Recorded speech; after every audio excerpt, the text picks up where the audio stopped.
right. Hello, everyone. Welcome to CS292F, Convex Optimization. This is our 11th lecture.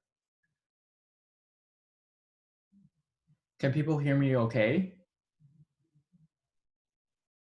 All right.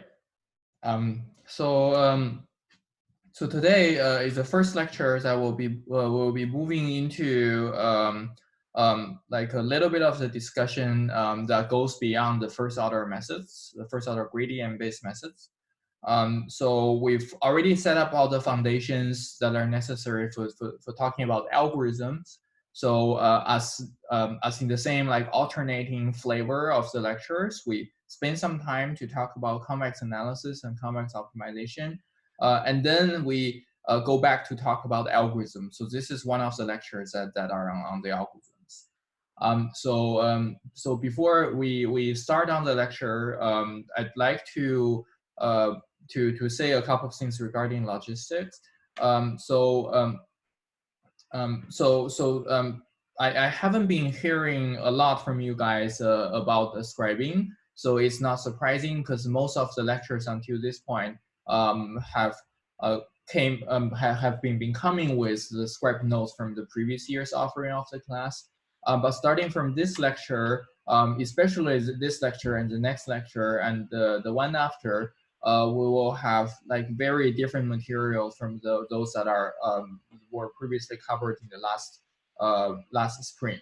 So if you signed up for the scribing for the lecture, so this is a time to contribute to the class and also help your classmates to keep track of all the materials that are being covered by nicely typesetting it everything. So this will be a collective document that we all keep together. So later it becomes much easier to refer to rather than watching 2-hour lecture videos or trying to refer to some of the other things from my poor handwritten notes. So another thing is that for those who needs to take notes on the slides itself, so the slides were uploaded to the course website like 5 minutes ago. So if you want to do it, now is the time to download it from the course website and then start taking notes. Okay. Looks like we have almost everyone. So let's start. So again, we'll start with a quick review of what we covered in the last lecture. So last time we talked about the KKT condition, which is a general set of 4 conditions: stationarity, complementary slackness, primal, and dual feasibility that characterizes a solution to a constrained optimization problem. So notice that this doesn't have to be convex, but if it is, but KKT condition is the most useful when this is a convex optimization problem. Okay, so so this is a necessary condition for optimality if strong duality, meaning that if the primal problem and the dual problem happens to have the same optimal objective function value. This is also always sufficient. Like suppose you can find a triplets of primal variable x, the dual variable u and v. Suppose you can find a triplets that satisfy this set of conditions, then this implies that x is the optimal solution for the primal. U and v are the optimal solution for the dual, and also strong duality is true. So this could be one way that you can constructively prove strong duality even for non-convex optimization problems. Okay. And then we after giving a number of examples, we moved on to talk about how do we make use of duality and the KKT condition to do things that are interesting. So of particular interest is this convex conjugate or Finchu conjugate function. So for any function f, we can talk about its Finchu conjugate as a pointwise maximum form. So notice that f star is always a convex function. So even if f is not, and when we give examples in the cases when f is a norm, when f is a indicator function to a cone, to a non-convex cone and convex cone. We also talk about the other properties of the Finch conjugate and how it is useful for us in deriving the dual. Towards the very end, we talk about the Finch duality, which applies to unconstrained optimization problems with f and g. But notice that g can also be indicator functions, so this is also in some sense without loss of generality, and it's closely related to the Lagrange duality that we focused on in this course. Okay. There's another particular thing that we covered is that from the examples we can see that if you have a non-smooth f that is non-smooth at certain region, then the corresponding f star that comes out of the conjugation process would end up having a constraint. So otherwise the conjugate would have a value at positive infinity, which do not exist. So that involves constraints. So non-smoothness in the primal translates into constraints in the dual, and vice versa. And using such a property of non-smoothness inducing certain structures, we can actually use KKT condition and duality to prove things like support recovery in lasso. So we give some hints on how do you do that, and how that provides a natural way for you to incorporate your novel assumptions into a problems to show that certain algorithms actually works when you use a convex relaxation, and how that actually solves the combinatorial problems that motivates the proposal of the convex relaxation in the first place. Okay. So since this is the first lecture that we start to talk about second order optimization problem, so I think it might be a good time for us to have a quick review of what we have gone through up to this point. Okay, so we've talked about in particular like several family of algorithms that solves different style of optimization problems. So we talked about gradient descent, the subgradient method, proximal gradient method, and then stochastic gradient subgradient method, and their corresponding projected version, right? So for the gradient descent, so it aims at solving smooth unconstrained optimization problems. Although, like, suppose you have a constraint set and then you can just project to the constraint set in every iteration, then the same analysis would just directly apply, right? Which, so let me make sure the pen works. Okay.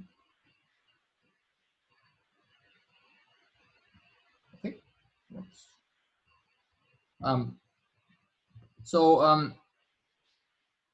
Moreover, in terms of choosing the parameters, we can choose the learning rate parameter t to be fixed, or using the so-called backtracking line search that we talk about. So we'll be revisiting the backtracking line search idea in today's lecture again.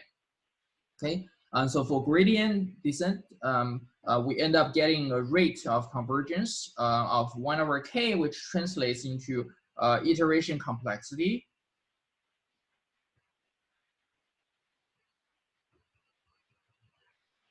Measuring the number of iterations it's required to converge to a epsilon suboptimal solution. And for the gradient descent is 1/epsilon. And suppose you add acceleration to it, then you get 1/square root of epsilon. Suppose you, in addition, assume that the function is not just smooth, but also not just smooth, but also strongly convex. Then you can exponentially improve the convergence so that the iteration complexity between order of log 1/epsilon. Okay. The subgradient methods solve a more general problem that doesn't require the function to be smooth, smoothly differentiable. Okay. Again, we can deal with a constraint set. But the catch is that we need to make use of diminishing step sizes in order to control the progress of the of the algorithm, so that at the end of the day, the best solution in the entire trajectory of sequence of solutions satisfies a convergence rate of 1 over square root of k, which translates into an iteration complexity of order 1 over epsilon squared. So this is significantly slower than the case when f is smooth. Okay. Then we talk about a particular family of non-smooth optimization problems that solves a composite objective problem when f is decomposable into something smooth and something that's convex, but not necessarily smooth. So the requirement that this is simple is to ensure that every iteration of the problem can actually be solved like efficiently, rather than requiring an iterative process in its own right. Okay, so the kind of problem that include constraints when h is chosen to be indicator function, or when h is a non-smooth function, but there's an additional constraint, then you can solve the constraint prox operator, which it like essentially is changing h to be indicator plus another non-smooth convex function. And the convergence rate and step sizes are identical to gradient descent. So the difference is that the iteration, the iteration cost might be more complex. And if it happens to be the case that it is as efficient as the gradient update, then we can do prox gradient and then essentially enjoy all the interesting property of gradient descent without losing anything. So that includes acceleration from doing momentum, and the acceleration from doing having the function f being strongly convex.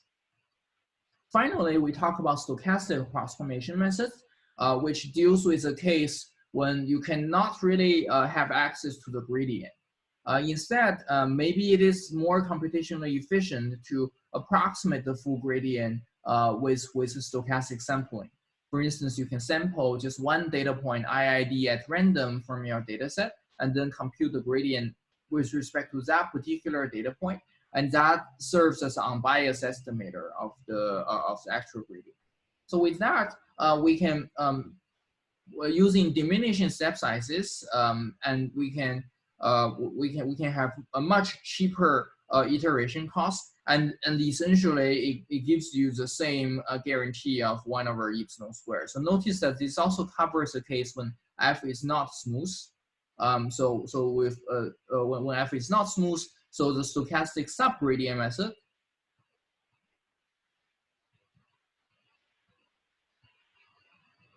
will enjoy the same property as the subgradient method. And lastly, we talk about the averaging trick that keeps that outputs an average of all the iterates, which avoids us from keeping track or approximating the objective function value. So we don't have to guess which data point is it that achieves the lowest possible objective function value, or achieves the closest possible to the stationary point. Okay. In practice, stochastic gradient descent is the ideal choice of the method, mostly because it is very useful and very natural for the problem of machine learning and statistical estimation when the data points are IID. And it's really the bread and butter of modern optimization when applying optimization methods to large scale data sets. Okay, that's a somewhat lengthy recap of what we have covered so far, but I hope this kind of a review is going to be helpful for you guys to have a more holistic picture of where we are at this course, and what we have done, what we have formally proven, and the grounds that we have covered. So we can improve upon. Okay. So the question that we ask in today's lecture is, can we do better than the first order methods? So first order methods are already quite useful. We can prove their computational properties. But maybe for some problems we can do even better. We can solve the problem even faster. So that may involve like faster convergence rate. So maybe linear convergence is not the fastest that we can get. Maybe we can get even faster than linear convergence. It could have like better overall complexity for some problems. Like if you can solve this more complex updating every iteration, like just as cheap as what you otherwise be able to do for the first order methods. Maybe it is the dependence on the condition number that you don't really like. So notice that the gradient method, even though you get linear convergence of something of log 1 or order of log 1 or epsilon, this is oversimplifying the problem because this actually is order of the Lipschitz constant divided by the strong convexity parameter log of 1 over epsilon. And even if you accelerate this, you still have this order of square root of log over m log 1 over epsilon, which can still be prohibitively slow, suppose m is very much close to 0. Right? So the dependence on the condition number is something that's not desirable for first order methods. And maybe like we can do better in that regard and come up with methods that doesn't really depend on the condition number at all. Okay, with that in mind, so let's move on to the simplest possible version of the second order methods called Newton's method. Okay, so Newton's method solves the unconstrained smooth convex optimization problem of the following form. Right. So even though we require smooth, the trick in Newton's method is that we only require this L to be smaller than I guess to be finite, and we so the method itself up to numerical precision doesn't actually depend on the specific value of L. Okay, so we'll see that in a little bit, right? So all that is required for this function to satisfy is actually this f needs to be 3 times differentiable without like additional requirement of these parameters. Okay. Yeah, it doesn't have to. Yeah, sorry, it doesn't have to be 3 times differentiable. It has to be twice differentiable. But suppose you have 3 times differentiability and additional properties, and Newton's method would behave a lot better. Okay, so let's think about how gradient descent update the parameter at every iteration. So the gradient descent update rule would simply move towards the direction that's given by the negative gradient, and then keep repeating the process until it converges. And Newton's method, instead of choosing a fixed learning rate that's a scalar, you can think about this tk as tk times identity times this. Now Newton's method essentially finds essentially calculates the direction that you update your parameter by solving a linear system of equation. By solving a linear system of equation of the Hessian of f at xk minus 1, v is equal to negative gradient f of xk minus 1. Okay, so then the update rule will be xk equals to xk minus 1 plus v. Okay, so that's intuitive, right? So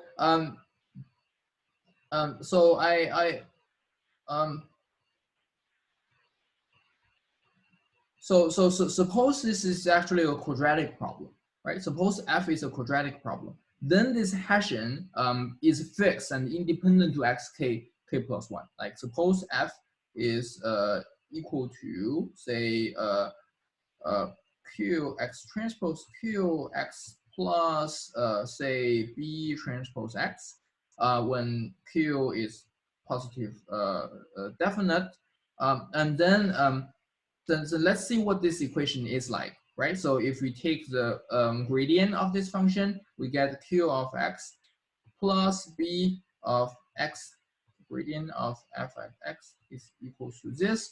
And then if we assign gradient to 0, if we assign gradient to 0,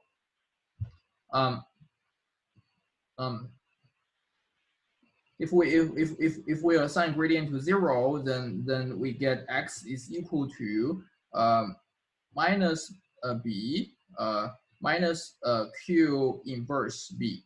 And the update rule would be x from say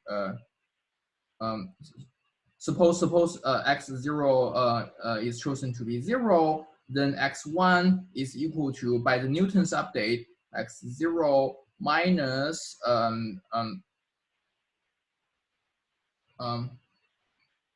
q of x plus b, and then inverse of Hessian, okay, and this is x0 is equal to minus q minus 1 b, right? Which gets you to the optimal solution in just one step.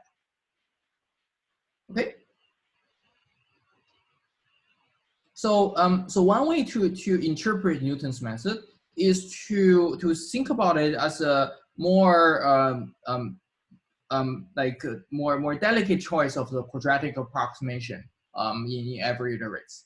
So remember that gradient descent follows a so-called majorization minimization principle that first try to do a quadratic approximation that is easily minimized with this additional quadratic term added to the Taylor series of Taylor series of expansion. So if this is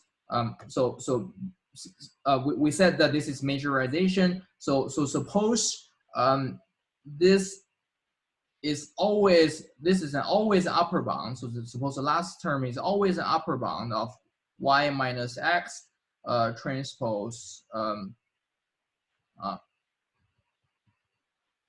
f of actually cosine y minus x, where cosine is something on the line segment between y to x to y. Then by Taylor's theorem, we know that the first order approximation, Taylor expansion plus this residual term will give you the exact value of fy, right? So suppose this term always dominate the term here, then this is always minimizing an upper bound of the original objective function. Okay, so Newton's method in some sense is approximating the f of y in a slightly different way. So again, we are expanding this f of y by Taylor series of expansion at x. We add the linear term, and then we add a quadratic term. So arguably, this quadratic term is a much better approximation to the ground truths, right? So so hopefully by doing better local quadratic approximation, you can accelerate the convergence significantly comparing to that of the simple quadratic approximation from the gradient descent.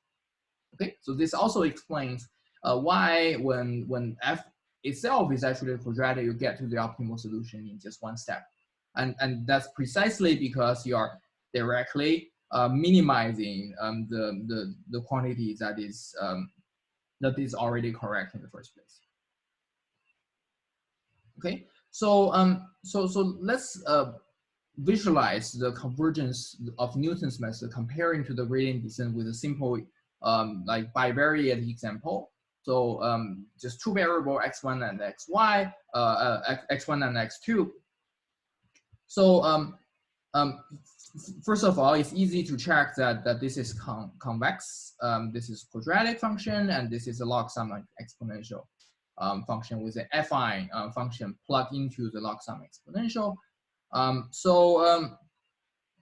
So suppose this is quadratic, then you get to the solution with one step. So it's not really a fair comparison. So let's compare this more general convex optimization problem. Also, like in this figure, we somehow like choose the step sizes to be roughly the same between two methods, so that it becomes a more fair comparison of these two.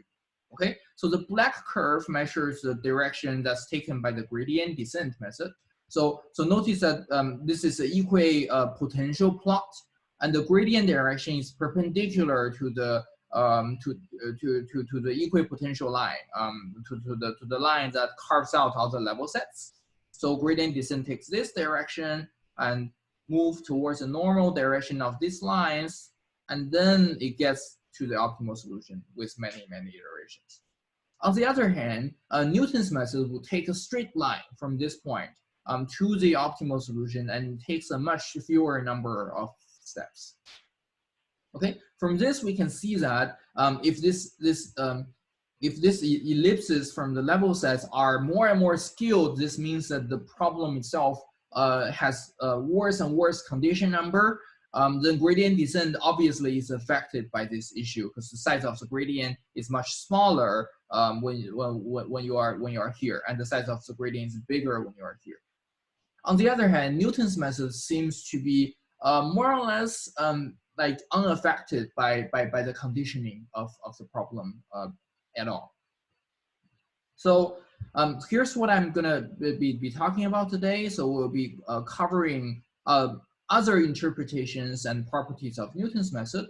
We'll describe the algorithm more and talk about the backtracking line search for Newton's method. We'll do like some part of the convergence analysis so that we can see Newton's method, at least locally, converges quadratically. So converging quadratically is exponentially faster than linear convergence. So notice that linear convergence is already exponentially faster than gradient, the gradient descent method applied to, I guess, general problem when the condition number is bad. Then this serves as a doubly exponential improvement over the standard gradient methods. Okay, and then we'll talk about extensions to the standard Newton's method by adding equality constraints and using the duality and KKT condition that we learned from last lecture. And then we'll talk about further extensions very briefly about the quasi-Newton methods. Okay, so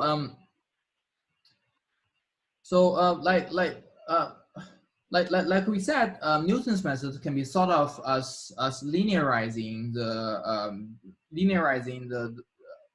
objective function locally and solve a more detailed minimization problem of that quadratic approximation. You can also think about it as directly solving the first order optimality condition. In a way that we wanted to find V such that we get you one step to the optimal solution by satisfying the stationarity condition of the KT condition. Okay, so now let's call this vector valued function, the gradient of f, to be capital F, right? So notice that capital F is a function from R to the N to R to the N. Okay. So suppose we linearize this function, the gradient of f at x, rather than linearizing the f, then we can like hopefully approximate this using using this plus a matrix vector matrix vector product. Okay, so this D is a Fisher derivative of this vector function f.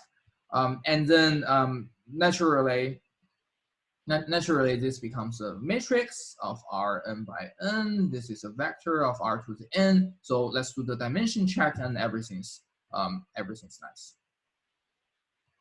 Okay, and then since we want to assign this to 0, let's directly solve it. So this is a linear system of equation, and that gives us the Newton direction of updates.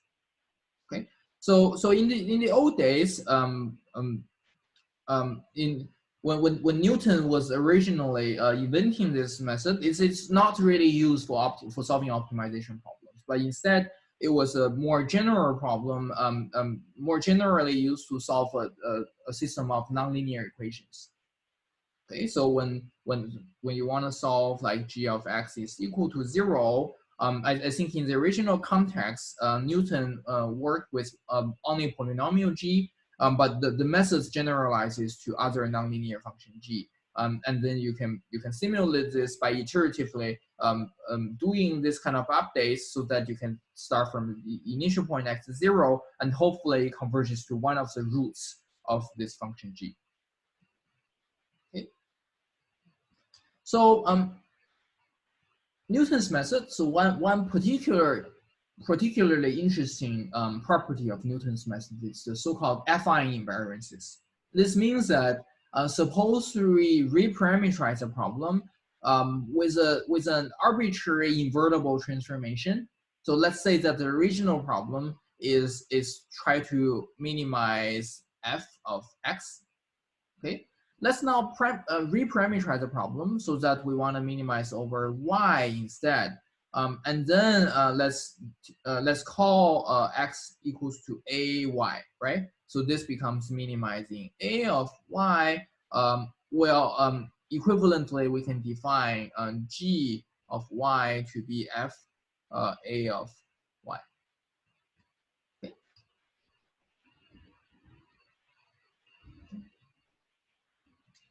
So it turns out that regardless of how you are redefining the problem, the update rule of Newton's method are always exactly the same. Okay, so let's try working it out for G. So suppose we like take the second order derivative. So the first line is simply the Newton's update on this new optimization problem, minimize G, minimize Y of G of Y. Okay, and then let's calculate the gradient and Hessian. So by the chain rule, it's easy to see that the gradient simply becomes A transpose gradient of F at AY. Okay, the Hessian we can similarly do that. So let's take the Hessian of the let's take the Jacobian of the gradient. Let's take the second derivative, second partial derivative at every coordinate. So it's easy to check that the Hessian looks like that. So since A is invertible, then we can invert everything and then change the order of everything. So we move this A to the left-hand side and add A inverse. We have the inverse of the Hessian, and then we have A transpose inverse. But now that we also have A transpose here, and then gradient of F of AY. And these two got canceled out. So that leaves us just the gradient itself. Okay, so the update rule of Y star from Y looks like this. And the only difference from the gradient updates on the X parameterization is this A inverse. But now let's multiply this A inverse on both sides of the equation, then we recover exactly the same update rule of Newton's method on the original problem. Okay, so I wanted to emphasize that depending on how this choice of A is, right? So notice that this only requires A to be invertible. So depending on what this A is, we can always offset the second the Hessian matrix here such that the condition number becomes 1. Why is that the case? So let's maybe take the let's maybe take the let's maybe take the eigen decomposition of this Hessian matrix, which gives us the eigenvectors, the system of eigenvectors, lambda and U transpose. So let's diagonalize this Hessian matrix. So suppose we now choose this A to be U multiply with lambda minus inverse, and then this A transpose F A of Y, A is simply equal to lambda inverse U and U transpose I guess U transpose lambda U transpose U lambda half inverse. And these two cancel out since these are all orthogonal matrices. These two also cancel out. And then we're left with identity. And our identity matrix have a condition number of 1 because the largest and smallest eigenvalues are always the same, equal to 1. Okay. So so let's make further interpretation about Newton's method. So there's a quantity that's useful in the analysis of the Newton's method, is so-called Newton's Newton decrement. Okay, so it measures how much you decrease the objective function value in every iteration at location x. Okay, so this is how it is calculated. It is measured as a square root of a quadratic form of the Hessian at location x. So this is the same as norm of f of x, when the norm is measured by the Hilbert space norm given by the Hessian at this particular location. Okay, so we can think about this Newton decrement as how much there's a gap between your current function evaluation and the minimum of your Newton's quadratic approximation. Okay, so if we do this quadratic approximation and we solve that and we plug in the optimal solution, plug in the Newton's update, and then we see that this fx cancels out, and what remains is the half of the Newton decrement, half a square of Newton decrement. Okay, so suppose this suppose this quadratic approximation is a good approximation of f. So you can think about this as an approximate upper bound of the suboptimality gap.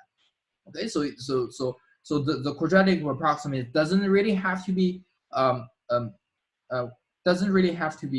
great approximation, but as long as this lambda of x goes to 0, then we know that we are making progress, and then we're getting much faster to the optimal solution of minimizing f of x. Okay, so there's an alternative interpretation of this Newton's method, but before that, let's take a detour and talk about the family of first order optimization problem that we didn't get to talk about when we talk about gradient descent. So this is called steepest descent method. We mentioned a little bit of that towards the end of the stochastic gradient descent lecture. So what is steepest descent? Okay, so steepest descent comes with a norm, right? So this can be any norm. So it can be Euclidean norm, it can be LP norm, it can be for matrix input, it can be nuclear norm, operator norm, and so on. Okay, so the steepest descent update the parameter x towards the direction v with step size is t. And this v is calculated by solving an optimization problem as follows.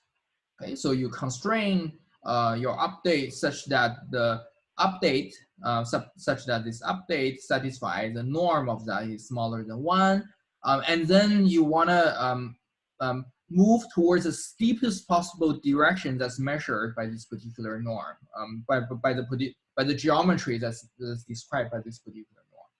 Okay, so when we take this norm to be the simple Euclidean norm or L2 norm, then this recovers gradient descent. So up to a little bit of funny choices of the learning rate. So this recovers actually the normalized version of the gradient descent. And when when this norm is chosen to be one norm, then we get something that's more interesting.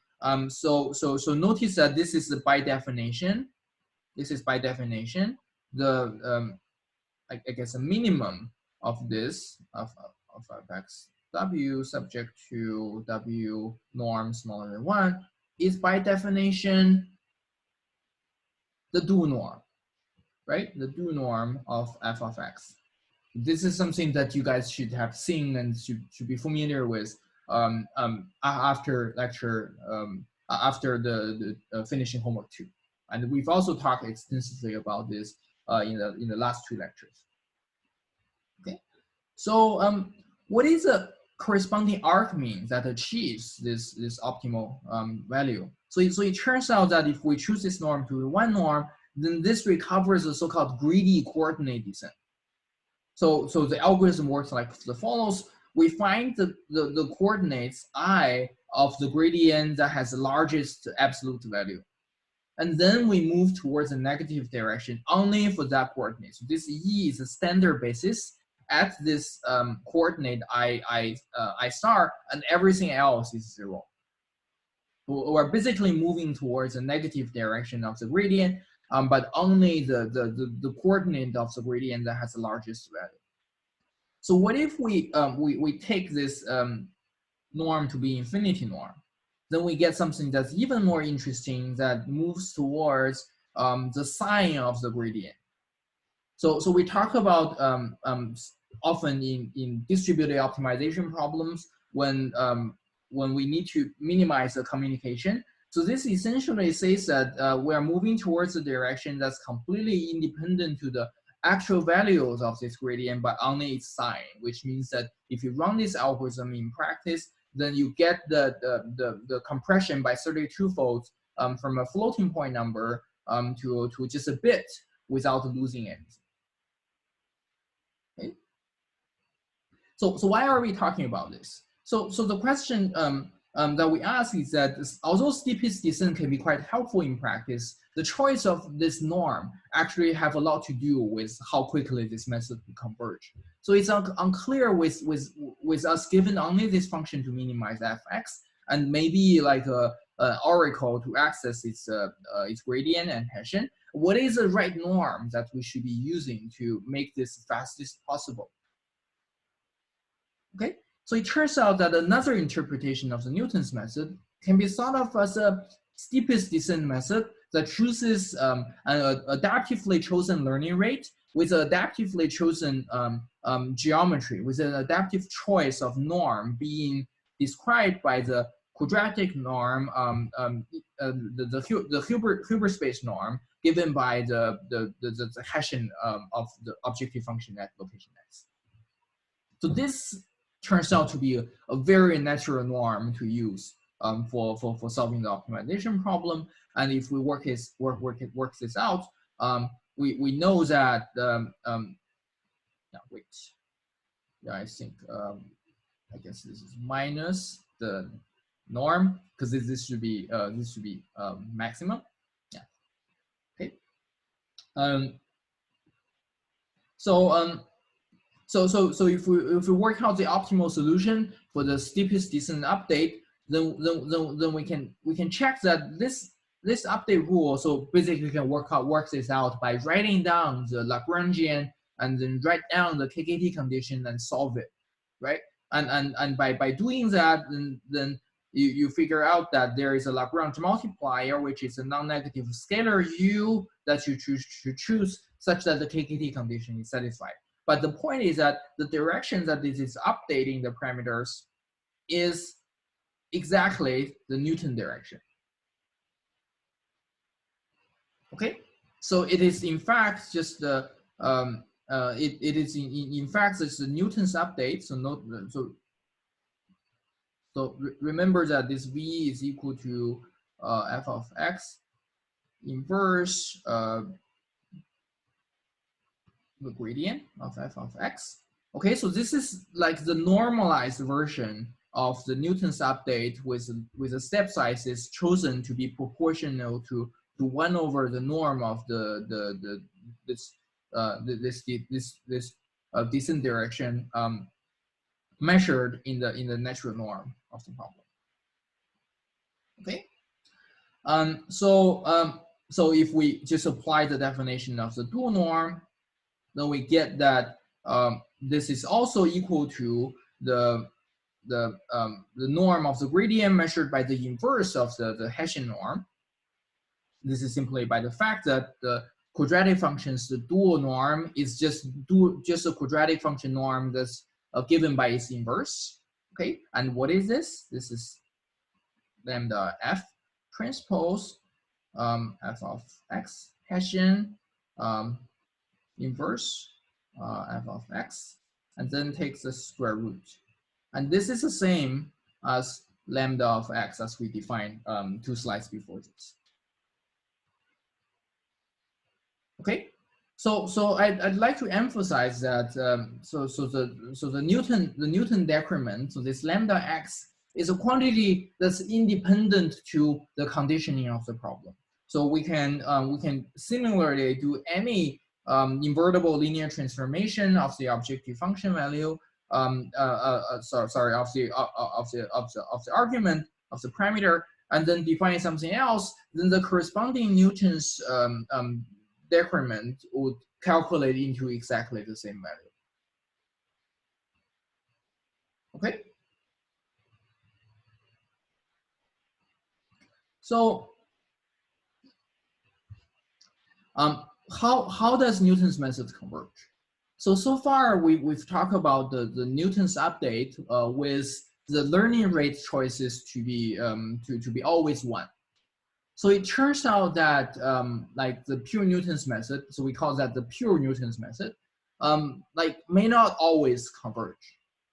Okay, so so the original use of Newton's method was to solve the root of a nonlinear equation, a nonlinear system of equation. But even if this is just a univariate, it remains non-trivial. Okay, so I argue that this is more general than solving the stationarity condition, the gradient, assigning gradient to 0. And why is that the case? Could someone try answering this and in a group chat?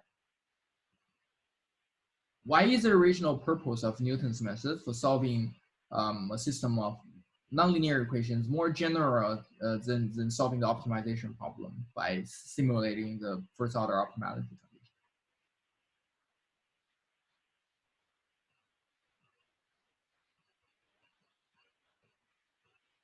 Okay, yeah, I guess let me answer this myself. So there exists some G such that there's no F no, there's no F such that G is equal to the gradient of F. Right? So being a gradient is a very special property. And in general, the Newton's method may or may not have the interpretation that there is an objective function that we're solving. Okay, but even in a more specialized case, when we are using Newton's method for solving the optimization problem, the Newton's method, like it may not actually converge, and this convergence depends on a lot of factors. It depends on where we initialize. It depends on its convergence rate. Also depends on where we initialize. It depends on the numerical precision of the computation and so on. But let's ignore that for the moment. So what is plotted here? So these two figures that are plotted here are so-called the Newton fractals. So let me parse this figure for you. So on the left, we're solving this nonlinear equation, assigning this polynomial function to 0. If you do the calculation by integrating this, you will see that you end up getting something that's like 1/4 of z minus the square plus 2z, and this is something that is this is something that you can work out that when at certain region this is a convex minimization problem, but not in general. Okay, so the solution to this really depends on the initialization. So some of the roots might be complex. So what this is plotted is a real line on the horizontal axis, and vertical axis is a complex axis. And depending on where you initialize, a different color denotes different optimal solutions that you converge to, different routes that you end up finding. And whenever you're closer to the boundary, and things becomes quite challenging, and the convergence becomes exponentially slower. And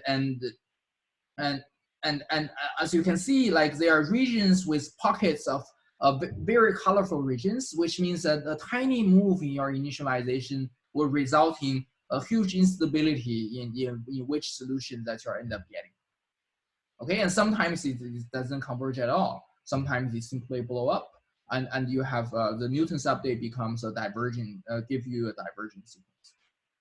Okay, so these like are closely related to the fractals because it seems to be reproducing itself infinitesimally. And in fact, this is how a lot of the artists at the intersection of art and math how they are trying to come up with really weirdly looking like illustrations of artwork that may resemble some of their inspirations from maths or so on.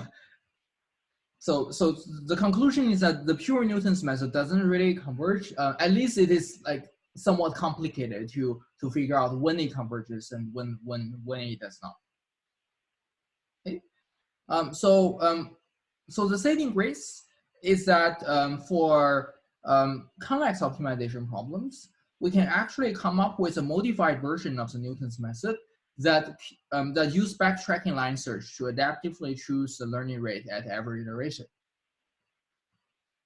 Okay, so suppose we choose this learning rate t using backtracking line search. So notice that when we first talk about the backtracking line search, the direction that we're searching is not necessarily the gradient direction. So we kept it like more general, like intentionally, so that it covers this case. So in this case, the direction that you move, so once you solve the linear system of equation, you already have the direction, and then you can start with t equals to 1, the pure Newton's method. And then you keep decreasing it by factors of beta until you reach a region such that this condition is no longer satisfied.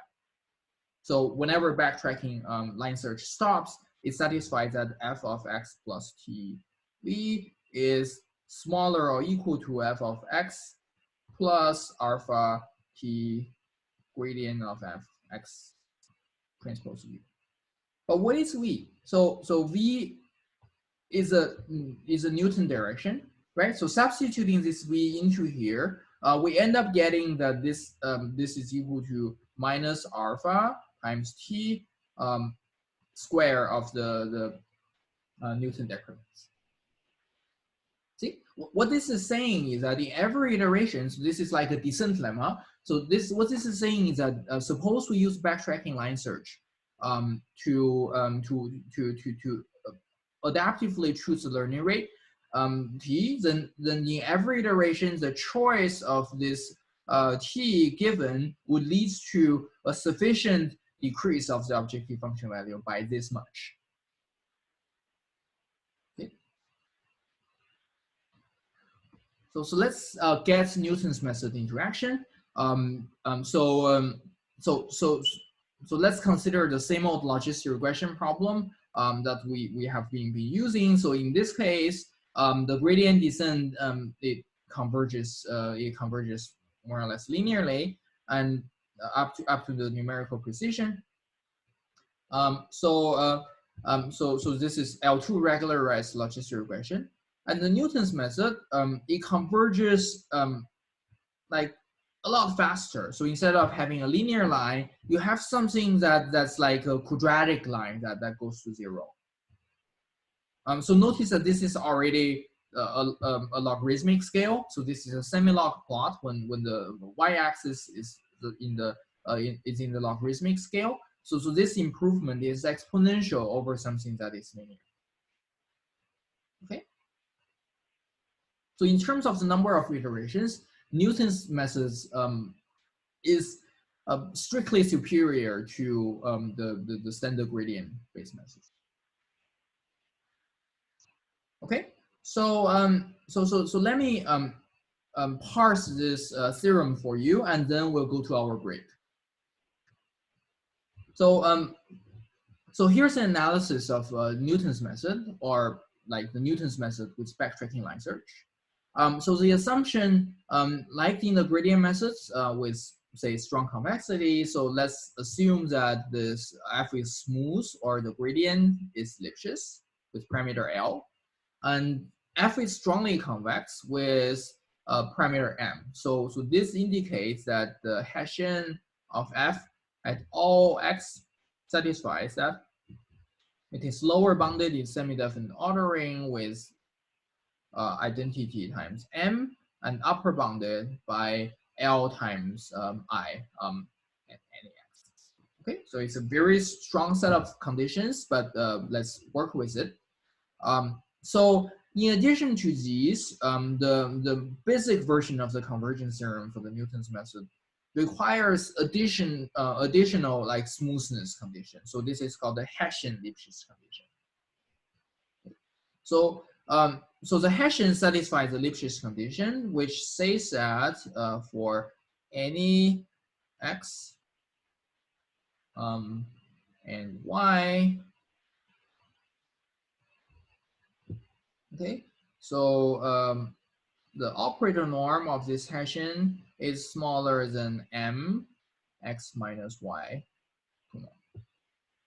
Okay, so again, the operator norm is the largest singular value. So in this case, since Hessians are positive semi-definite, so this is also the largest eigenvalue of this positive semi-definite matrix. Okay, so now let me, with that assumption stated, so let's parse the theorem. Okay, so on the left-hand side, we have the suboptimality as usual. So running an algorithm for k iterations, running the Newton's update for k iterations will give us a solution that is at least this good. That's stated on the right-hand side. And on the right-hand side, it's somewhat more complicated. So it breaks into two phases. In phase one, when the number of iterations is smaller than the threshold, then we can ensure that we decrease by an amount of gamma in every iteration. So this says that it gets a little bit closer to the optimal solution with every iteration, and you only have to satisfy this for k0 iterations. So whenever k0 is chosen such that the gradient is the first order optimality condition is satisfied approximately with eta, with parameter eta. So again, notice that this is something that you can achieve, maybe not with Newton's method. You can maybe even use like stochastic gradient descent or gradient-based methods to get this if that's more efficient. But once you are in this regime, and then the backtracking line search always chooses t to be equal to 1, and that ensures that you get this convergence. So notice that this is k minus k0. So when k starts from k0 plus 1, k0 plus 2, k0 plus 3. So notice that you have something that's between 0 and 1, and there's an exponent. So this is exponentially small, but the exponent is an exponential function. So you have something that's hyper going to 0 at basically like essentially a constant time. Okay, so this is what this theorem says. So let's take a break for 5 minutes, and we'll resume at 2:05, and then we'll talk about proving like some aspect of this theorem. Okay. Meanwhile, like please post your questions in the group chat, and I'll come back a few minutes early before the time we start to address those questions.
There's a good question from Alex Rich on the group chat, which asks about why are we defining the Lipschitzness of the Hessian using the operator norm rather than using other norm? Okay, so this is a very good question. So so as a matter of fact, you can define the Lipschitzness with any norm. Um, so the operator norm. So this is actually the operator 2 norm with an input that's measured by 2 norm. So it happens that this operator norm works well with this 2 norm that's chosen on the right hand side. Okay, alternatively, you can define this operator 1 norm and choose 1 norm here, and then you'll have a different constant. You can choose operator infinity norm here, and then the vector infinity norm on the right hand side, then you get a different constant. Right? So it depends on the geometry of your choice, then you may end up defining different different matrix norms here for the and the different vector norms here for the Hessian Lipschitz. Yeah. For now, like since we want to just stay generic, so we mostly work with Euclidean norms in this class, and then we work with operator norm when we deal with matrices, because that's what we use these matrices for. We use these matrices for multiplying that to a vector. We use it as a linear transformation. So the operator norm would measure the in some sense the maximum diameter of how large can it enlarge a vector that's already this big. Yeah, suppose a vector is of Euclidean norm 1. So after applying the linear transformation, how much of it will get amplified, right? So that's measured by this m multiply with 1. Okay, very good question. Okay, in order to yeah, so it's 2:05. So let's resume the lecture. So in order to parse this so-called quadratic convergence,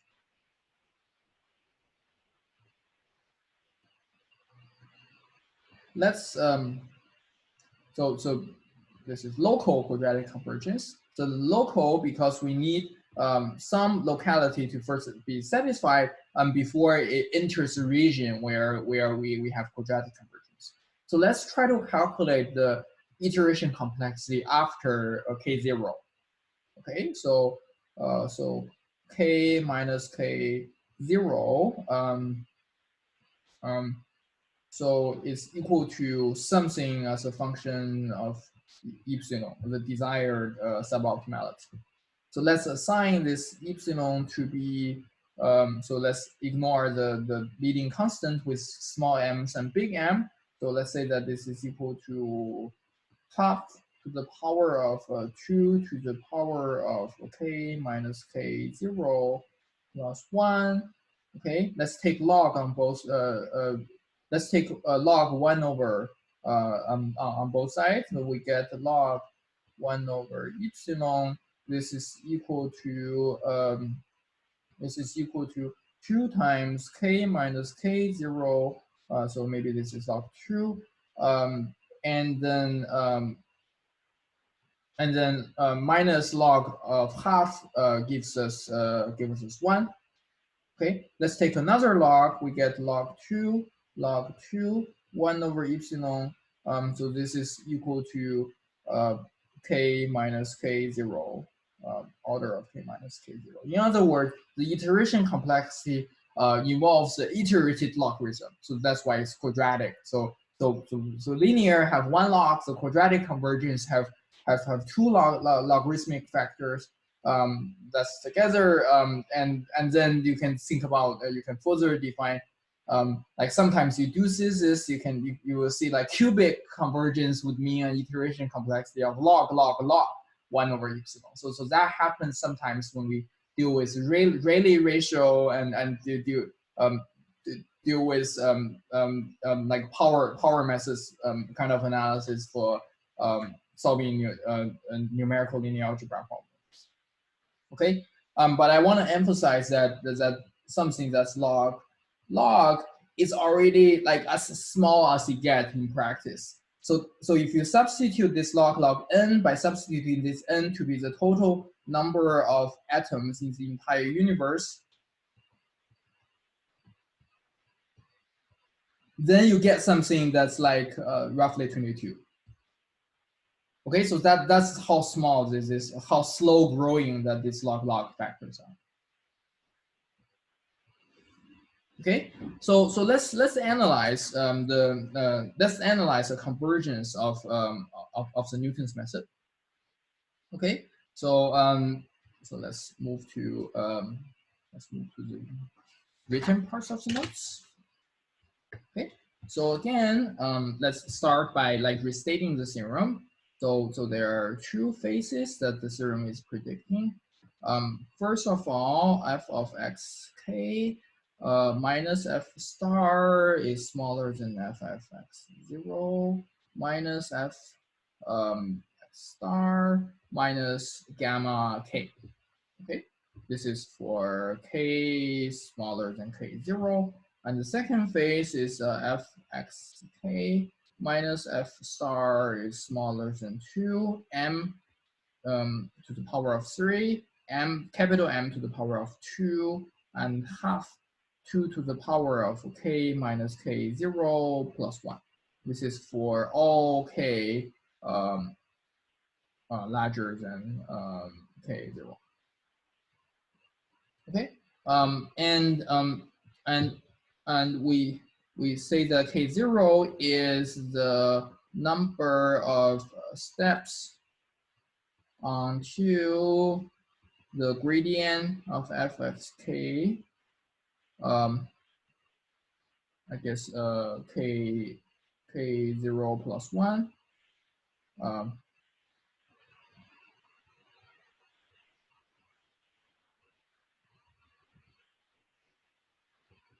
Next k0, let's make it k0 smaller than eta, where gamma is stated to be alpha beta square eta square m over L square, and eta is the minimum of 1 and 3, 1 minus 2 alpha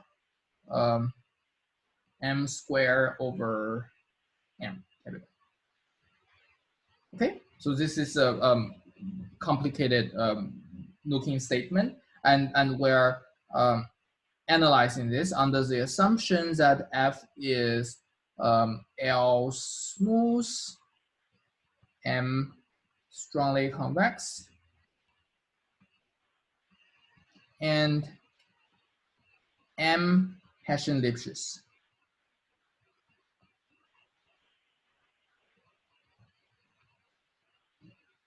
Okay, so so I'm gonna I'm gonna like skip the proof of phase 1 because it's not very interesting. So in phase 1, so this is essentially ensured by backtracking line search.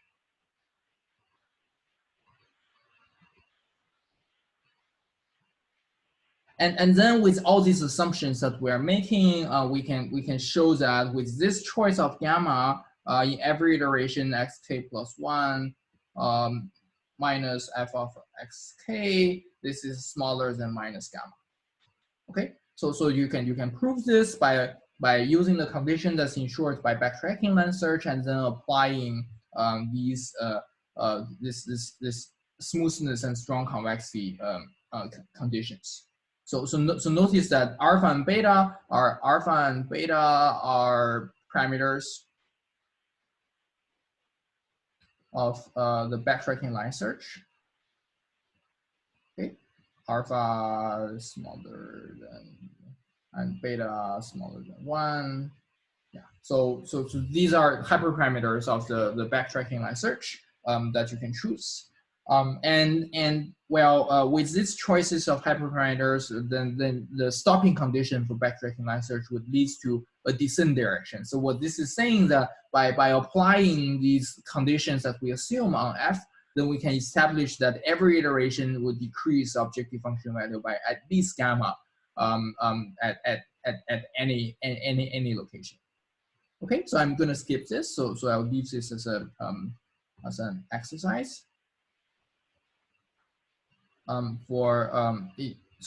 please do that if you are creating the scribe notes for this lecture.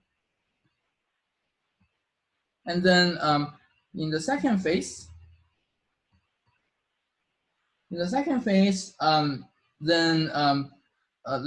assume that we are already in the region where the gradient of xk0 satisfies that this is smaller than eta. Okay, so since eta is a minimum of these things, we also know that this is smaller than m squared over m. Okay, so in the second regime, so with this, the first thing that we're gonna use is an implication of the strong convexity. So we've learned this from the lecture on gradient descent. Implies the so-called Polyak Lojasiewicz CZ condition, which simply says that f of x for any x, f of x minus f of star is smaller than, so this f star is a minimum objective function value, and don't get yourself confused by thinking that this is Finchel conjugate. This is smaller than 1 over 2m. The proof simply applies the definition of strong convexity. There's a 4-line argument in the if you refer back to the notes. So this is something that we've already proven in lecture 4. Okay, so notice that what this is saying is that if we can bound how quickly the gradient goes to 0, then we can use it to construct an upper bound of the suboptimality. Okay, so the proof relies on the following lemma, which says that the gradient actually goes to 0 quite quickly. Okay? So the lemma says that m over 2m squared, the gradient of f at x plus. So again, the algorithm, so let's say what the algorithm is. Algorithm is x star is equal to x minus t Hessian of f at x inverse gradient of f of x. Okay, so this is the Newton's update algorithm. So suppose we are in this region, then the backtracking will always choose t to be equal to 1. Okay, so let's just analyze a case when t is equal to 1 and analyze this local quadratic convergence. So what this lemma says is that m over 2m squared gradient of f of the previous iteration squared. Okay. This is a key lemma that we're going to be using. So let's try to prove this lemma. So let's start by calculating the gradient of f of x star. So this is equal to gradient of fx plus v, right? Where v is this Newton direction. And notice that note v is equal to minus inverse gradient of f of x, right? So if we use this, then we can further write that this is further equal to by adding and removing the same quantity. Okay.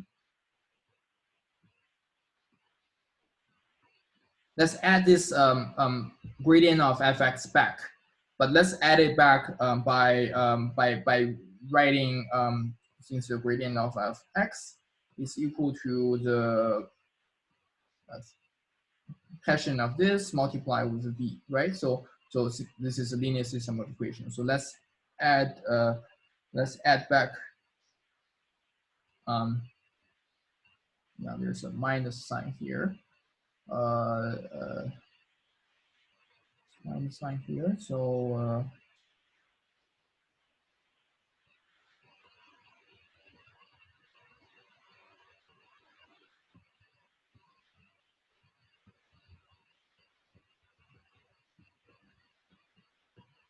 okay. Now this is a difference that we can take the Taylor's theorem of the first quantity. Okay, so let's take the Taylor theorem so that we can bound the gap between these two, and that gives us let's use the Taylor theorem with the residual being written in this form. So that will be the takes the derivative of this gradient that gives the Hessian. So you'll have the Hessian of f at x plus x t v. So we are moving from x to x plus towards the direction of v, and multiply with v. So this is the inner product term. This is a linear approximation of the whole thing, and then I guess dt. Okay, so this is by Taylor's theorem.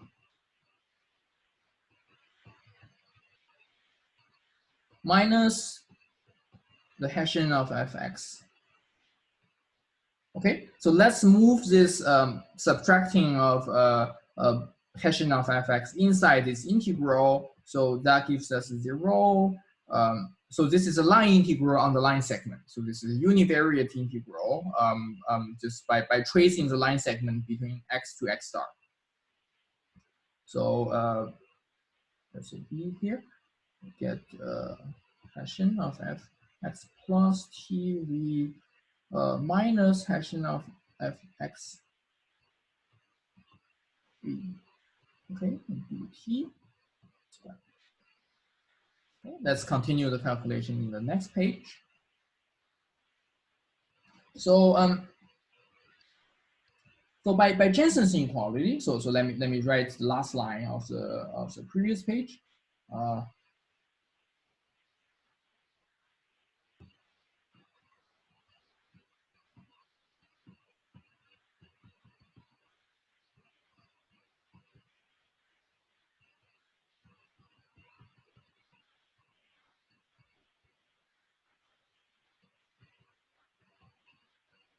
Okay, so by Jensen's inequality and using the fact that the norm, so this true norm is, yeah, so there's a question from Hoja that I didn't see earlier. So the question is, isn't grad f L smooth rather than f? Okay, yeah, so f is L smooth, so that's equivalent to say that the gradient of f is L Lipschitz. Yeah, so there are multiple conventions that we are using in this course, and some of them are equivalent. So just yeah, I'll try to be clear and mention both in the next reference of this. But yeah, there are some literature that keeps using smoothness and strong smoothness. There are other literature that use gradient Lipschitz. So they both refer to the same thing. Okay, so let's continue with our proof of the quadratic convergence of Newton's method. So this is what we got from the last page, and by Jensen's inequality, using the fact that the two norm is convex, we can move the integral outside. So notice that this is integral from 0 to 1. So this can be thought of as an expectation of the uniform distribution over this random variable t. So we can extract it out. Okay, so this is lower bounded by, this is upper bounded by this norm of fx plus tv minus f of x minus v. 2 norm, and dt. Okay. Okay. So now let's analyze this. Okay. This is I guess by the operator norm, by the definition of operator norm, this is smaller than f of x plus pv minus f of x v operator norm and v's 2 norm. Right? This is simply by the definition of the operator norm. And then, let's apply the let's apply the Hessian Lipschitz. Let's apply the Hessian Lipschitz condition. Then this is smaller than m. And what is the difference between the input of this two? Right. So the input is x plus tv minus x. So we get t v 2 norm multiply with v 2 norm, and t is a scalar, and we can extract it out. So we get m times t times v 2 norm squared.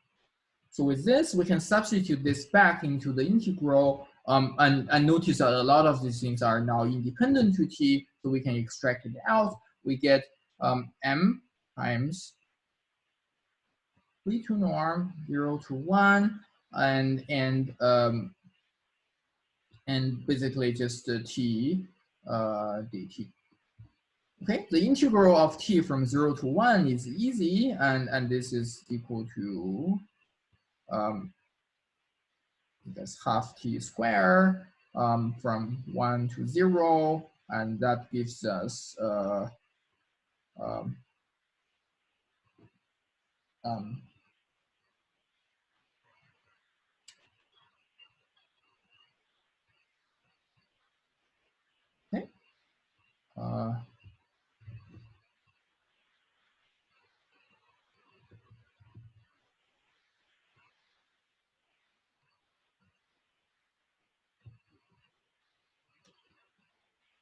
okay. Okay, with that, like what is v? So remember that v, recall v is equal to the Hessian direction, which is given by this, right?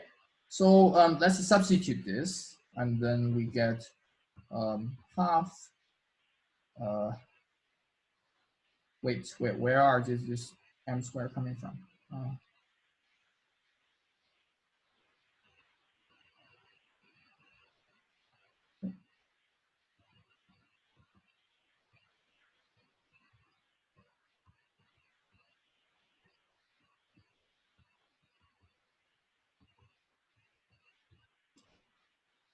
Okay, so let's apply this operator norm thing again. So m over 2, and then we know that this Hessian of fx inverse is, I guess, upper bounded by m over 1 identity, right? So this is simply coming from the definition of strong convexity of f. So we can bound this with f of x inverse operator norm square, and the gradient of f of x square, right? So by substituting this into here, and then we get 2m squared m gradient of fx. Let's collect everything together. So notice that we started off our calculation with the gradient of fx plus 2 norm. Now we have shown that it is smaller than 2m squared m gradient of f at the previous point square. Okay, this is not yet what we claim in the lemma, but now let's multiply m over 2m squared on both sides, and so we can multiply this, we get m over 2m squared, and this gives us the proof for that lemma. Okay, so so what does it say, right? So so ultimately we want to prove that f of xk minus f star, this is smaller than m squared, 2 capital M squared and 2m cubed, half 2 times k minus k0. So this is ultimately what we want to prove. And then we're going to be substituting an iterative applied version of this lemma into the fact, into the PL condition that we stated at the beginning, which bound the suboptimality using the size of the gradient. And this iterates will show you that this gradient will actually converge extremely quickly to 0. So let's, for the moment, make some notation.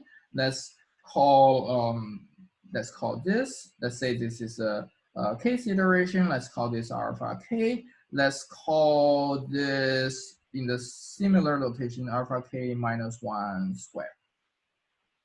Okay, so what this equation essentially is saying that alpha k is smaller than alpha k squared.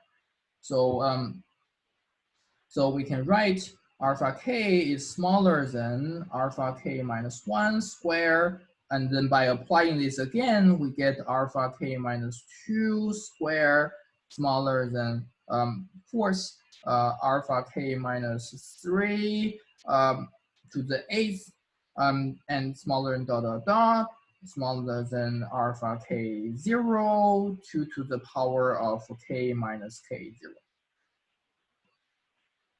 Okay, but we under our assumption, we already know that the gradient of f at xk0 is smaller than eta, and we know that by our condition, by the definition of k0, that this eta is smaller than m squared over m. Okay, let's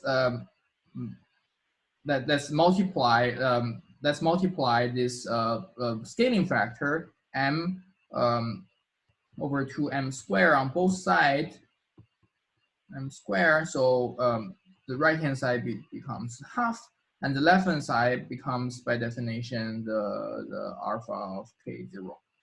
Okay, so now this can be substituted back into here, and what we end up getting is a desired result, that we get half I guess 2 to the power of k minus k0. Okay.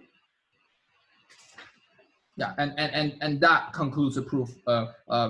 Yeah, and for finally, substitute into the PL condition. So let's go back to the PL condition. So you can see that when we substitute it back to the PL condition that we stated here, okay, then we end up getting exactly the same bond that we start off with in the lecture. Okay. I hope that analysis is clear. Yeah, if not, I'm going to be sharing sharing the notes to everyone on the course website. So feel free to refer back to it and then work out the details yourself again. And feel free to revisit the lecture, record the lecture for that part of the calculation. Yeah, but I hope at least I've gone over this slowly enough so that every step is clear. Okay, so so what does it say, right? It says we have quadratic convergence, but then it also have this like weirdly looking parameters here and there. There's this gamma parameter, there's this epsilon 0 parameter, which like seems to me like a little bit unsatisfactory.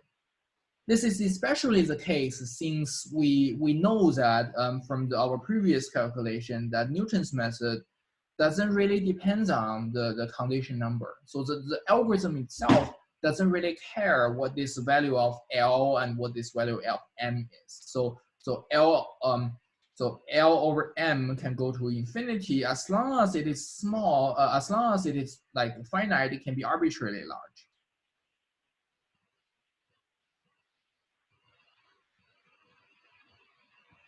Without affecting the inner working of the algorithm beyond numerical precision, right?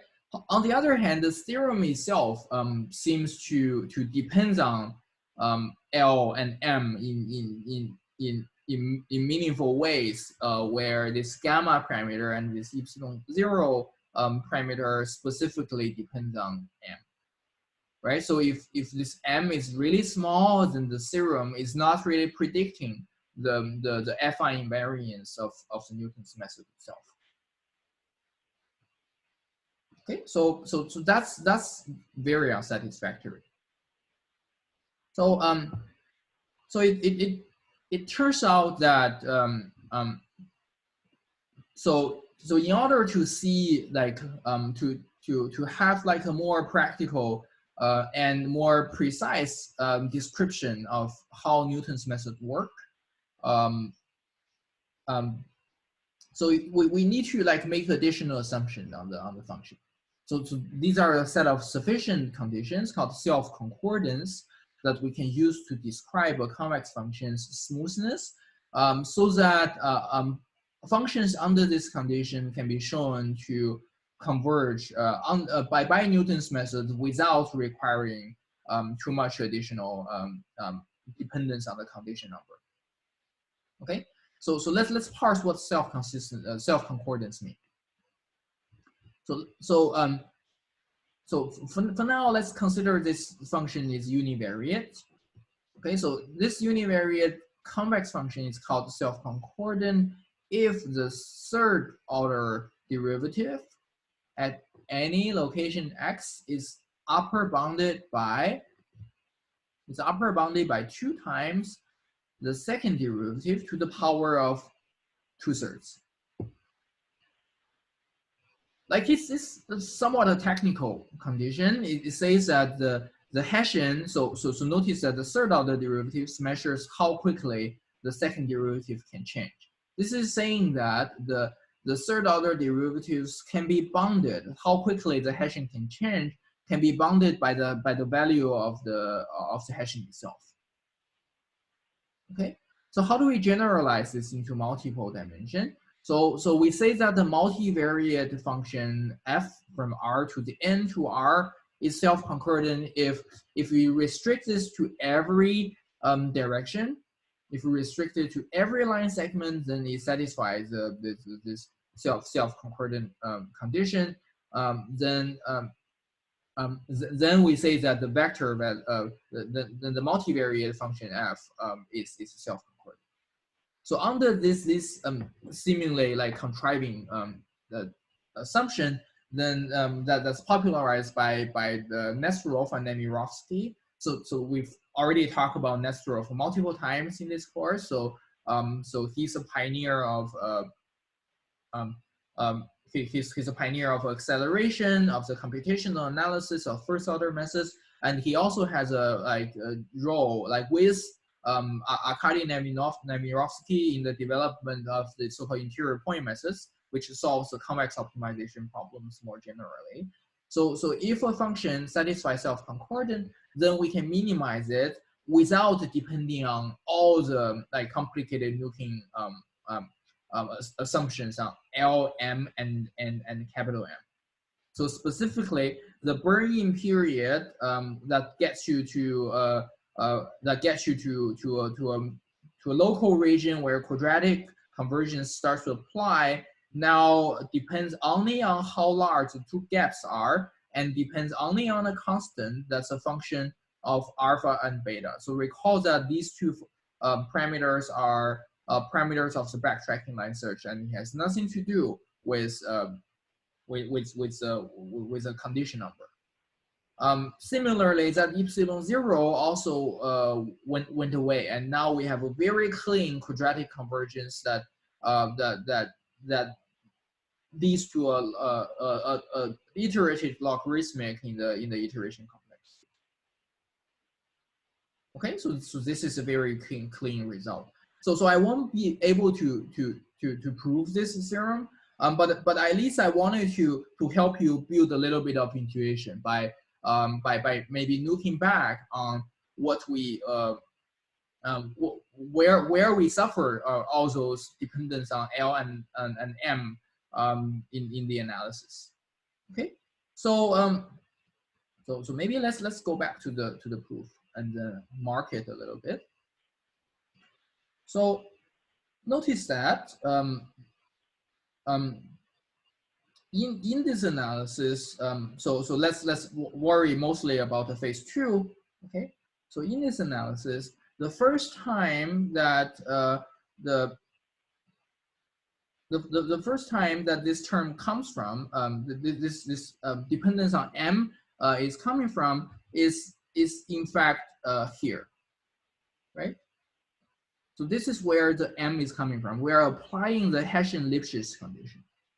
So suppose you assume some self-concordance, then essentially you can bound the difference between these two Hessians that's evaluated in a small local neighborhood, right, around the X, with like in terms of multiplicative bond. Okay, so the Hessian-Lipschitz constant assumption will give us an additive bond that suffers from all the undesirable quantities. But suppose you can extract a common factor out of this, then everything that you would end up getting is just an additional multiplicative factor, and these two Hessians can somehow be aligned more carefully. Okay, so so more specifically, if we go back to the slides, so we can generalize the self-concordance to something called R self-concordant. So a function is self-concordant if R is equal to 1, but sometimes that's not easy to be satisfied. So we relax it a little bit, and then it depends on additional quantity R. Okay, the nature of this bond is still exactly the same. We're bonding the third order derivative with the second with the 2/3 power of the second derivative. It's just we're adding an additional constant.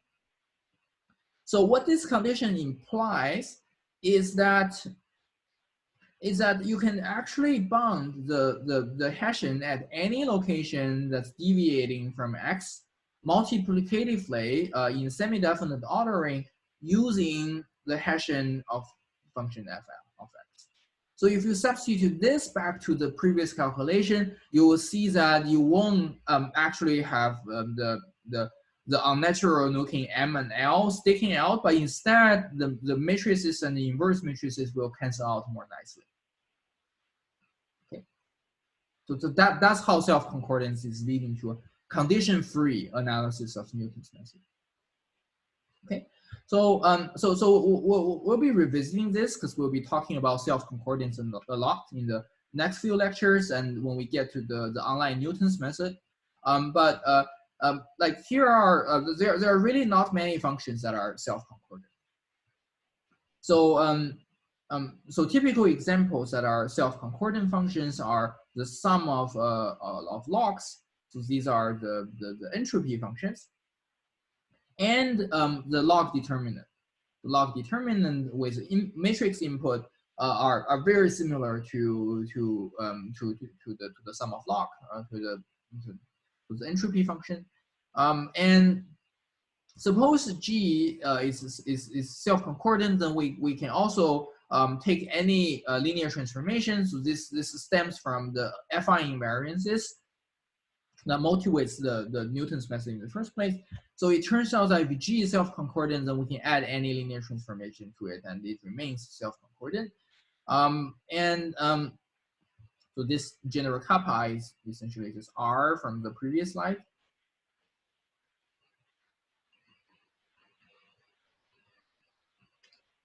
Okay, and these are like all the functions, most of the functions that we know about that satisfy self-concordance. It seems like very restrictive. So I wanted to emphasize that in practice, the Newton's method works like more like what is being predicted by the self-concordance theory. So even for functions that do not actually satisfy self-concordance, and that kind of analysis for Newton's method on the weaker conditions motivates the study of like the generalization of self-concordance properties beyond just involving a multiplicative factor. So now there are an entire family of study on self-concordance analysis for Newton's method and interior point methods that depends on so-called the generalized self-concordant assumptions. And the generalized self-concordance assumption can also be stated with respect to many different norms. So that leads to an entire industry of convergence analysis. Okay, so I'll stop boring you guys with that. So in practice, if we compare Newton's methods to first order methods, they are quite different. So even though we show that Newton's method can converge exponentially faster, like than the gradient-based method, even in the strongly convex case, every iteration is actually a lot more costly. So in general, inverting a matrix and solving a linear system of equation involves like n cube operations when the number of variables is n. Right, and then it also requires n squared storage, where gradient-based methods only requires you to keep track of the gradient itself, right? The gradient itself, and then the current parameter. So that's a blow up of a factor of a polynomial factor of it. Computationally, the gradient calculation for the logistic regression problem involves just going through data points and then deal with n-dimensional vectors. Suppose there are n data points, the capital N data points, and this will be n times n, but stochastic gradient descent would only be like order n, right? So this is like a very bad dependence in terms of the number of parameters in your model. Backtracking line search are relatively similar because you first calculate the Newton direction, and then you don't actually change that Newton direction, so you don't have to repeatedly solve that linear system again and again. You solve it once and then you do backtracking. So this part is somewhat negligible, which is also the reason why backtracking becomes more popular for Newton's method, because relatively to the time that's needed to calculate the update, like adaptively choosing the learning rate becomes less of an overhead. Not so much for the stochastic gradient and for the gradient methods. On the other hand, Newton's method is significantly better in terms of dealing with ill-posed problems that has poor condition number, where gradient descent will have to resort to sublinear convergence. The Newton's method remains affine invariant and will converge in log 1 over epsilon iterations. Finally, like Newton's method in practice is a little bit more difficult to implement, which involves like stable numerical linear algebra, and sometimes that could lead to error propagation that's otherwise not a major challenge for the gradient-based methods. So pros and cons. So if we measure everything in terms of the clock time, right? So let's use it to solve logistic regression. So previously we're measuring the number of iterations where Newton's method is something like that, and it clearly dominates the other, the gradient descent. But when we do when we measure everything in terms of clock time, then the Newton's method clearly have two regimes. If we want a solution that's at least is only this good and that suffices for our purpose, then the gradient descent is a better method. But suppose we want something that has higher numerical precision, suppose we want to solve the problem up to numerical accuracy, then Newton's method is probably like the like significantly better. It's the only one that will give you like extremely small suboptimality gap. Okay. And of course, when you change the number of parameters in your problem, then the picture can become quite different. So if this P is just a two-dimensional problem, then maybe this is the right line to see for the Newton's method. But suppose this P is 100, then 100 to the power of third is like significantly big enough an overhead that will that will deem Newton's method to be impractical relative to gradient descent. Okay. So sometimes the saving grace and the key reason why we are learning Newton's method at all, like given that our key motivation is to solve problems in machine learning and in statistical estimation and statistical inference, like there are many problems that are structured where we can actually solve the linear system very efficiently. Okay, so examples include, say, Laplacian systems. So suppose Lx is equal to b, where b is a gradient of some function and L is a Hessian of some function. If this L happens to be a graph Laplacian, then it can be shown that this linear system of equation can be solved with time proportional to number of non-zero elements of L. So that can be linear in the number of variables, number of nodes. And if another thing is that if this L is banded diagonal, right, then you can solve this linear system more efficiently using things like Gaussian elimination with roughly order n. So the trick is that if we have specialized solvers that allows us to solve the Newton's update more efficiently, then by all means use the Newton's method, because that's the fastest that's available out there, and the savings in the number of iterations will pay off for the little bit of overhead, maybe in terms of a logarithmic factor. Another type of problems that admit a structured and specialized solution is this type of composite problems where the regularization is like maybe the total variation regularization, where this f is something like a logistic loss or quadratic loss function. Like in this case, if you derive the Finchel dual, so sometimes like solving the dual problem using Newton's method will lead to like somewhat structured solutions to the linear system when you calculate the Newton direction. Okay, so so like I might provide more concrete examples of these problems where it is faster to solve, like using Newton's method of the dual. Yeah, actually, you've seen one of these in the homework 1. So in homework 1, you dealt with total variation denoising, where this G is a total variation quantity that measures the absolute value of adjacent pixels and then just add everything up. So if you derive the dual of that, you will see that the dual is the Newton's method on the dual is somewhat an interesting linear system of equation to solve, where L is very sparse and structure that resembles a graph Laplacian. Okay, so let me talk about a trivial generalization of the Newton's method to apply to a slightly bigger family of problems where we now have equality constraints. So recall that we can do a number of things to deal with this problem. So we can do the reparameterization by defining y to be maybe a of x, by eliminating the constraints altogether, and we can maybe also derive the Finchel dual, and then like try to solve that Finchel dual, like instead of doing this.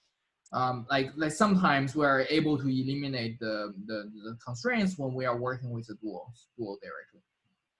Okay, but most likely, like if we're directly solving the primal, and then there actually is a pretty straightforward solution that's exactly the same as a Newton's update. So recall that we are just linearizing the gradients, and then we're solving the quadratic approximation of this f with the second order components that's given to us by the Hessian of f at location x.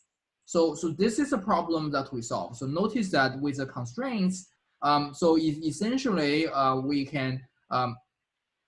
essentially we can first solve x0, and then like work with the equivalent problem of solving the of updating the difference of x in the null space of A. We can do this, and then from the KKT condition that we learned from previously, solving a quadratic problem subject to a linear constraints admit a closed form solution from the KKT condition just by writing down the stationarity and write down the complementary write down the stationarity, and then we already get, and combine that with the feasibility, we can get a linear system of equations that looks like this. So instead of solving the Newton's method, we can directly apply Newton's method to solve the roots of this linear system of this nonlinear system linear system equation for every iteration, and that gives us the direction that we can simultaneously update the true parameters v and w at the same time. Okay. So lastly, I want to just quickly mention the few extensions of the Newton's method. So notice that Newton's method is a special case of the quasi-Newton method, where this H is taken to be simply the Hessian. But sometimes, since the Hessian is too difficult to invert, and you have to keep track of an n square number of parameters in the and blow up the space complexity. So people have come up with various tricks where you can approximate this Hessian matrix using other matrices called H.